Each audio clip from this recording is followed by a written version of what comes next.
Hello, hockey fans, and this is my seventh National Hockey League entry draft. A look back. I don't look at the future drafts; they're too much of a gamble. Too difficult to tell who's going to make it and who's not. And this is what this is all about. This is the 2011 draft 4 years ago, so I've given these guys 4 years to make it or not make it, and this was as weak a draft as you'll ever see, although further rounds have produced some real gems. But in the first round there are only 12 players who are currently full-time NHL, who played the 2014-15 season, all 82 games, or a little bit less if they were injured. The rest of them, they've bounced back and forth. There's a whole pile that have done both AHL and National Hockey League, and there's one guy that went backwards. Tyler Biggs, he's playing in the ECHL, so he's not doing very good. Sorry, Leaf fans. No jewels for you in this draft. So the top guys, the Ryan Nugent-Hopkins and Gabriel Landeskog, Huberto, Adam Larsons, Ryan Strome, Mika Zibanejad, Scheifele, Sean Couturier, Dougie Hamilton for Boston, Jonas Broden, Minnesota Wild, Duncan Simmons, and then that's it. And then there's you have to go down quite a ways before you get another one.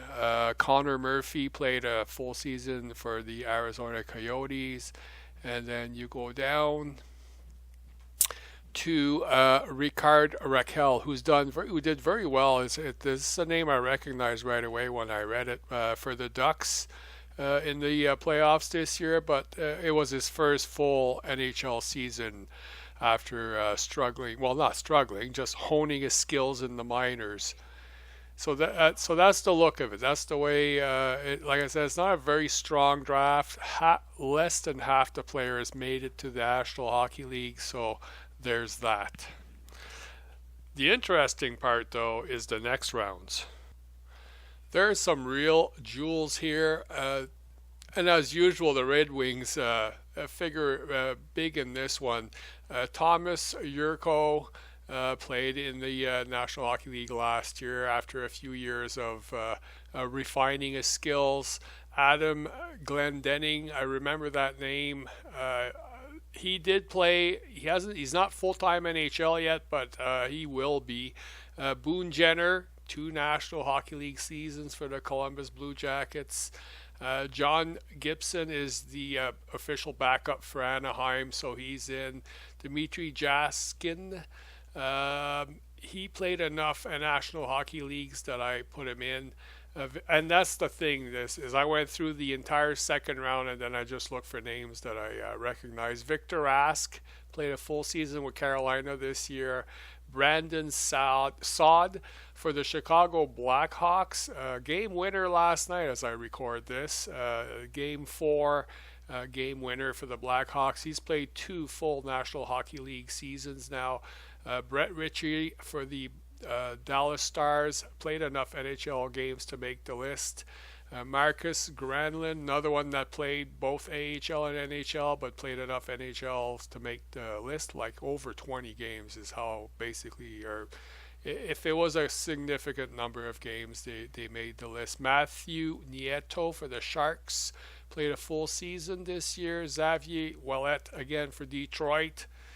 They just know where to find him. A 48th full-time NHLer this year. Jean-Gabriel Pajot, the surprise of the Ottawa Senators, he's in full-time now, even though he played 3 seasons in the NHL. AHL, he is a full-time Senator next year, no question there. Johnny Gaudreau, Johnny Hockey as they called him during the playoffs.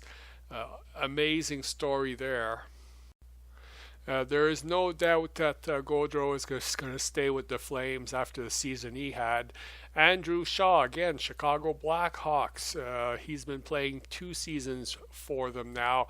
They draft extremely well. And to no surprise to anybody, the last 2, 148 and 208, Nikita Nestorov and Andrej Palat Sorry if I mispronounced that, for the Tampa Bay Lightning.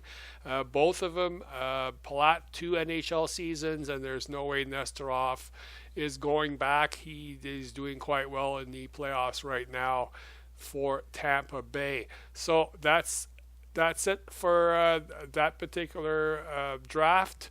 Until next time.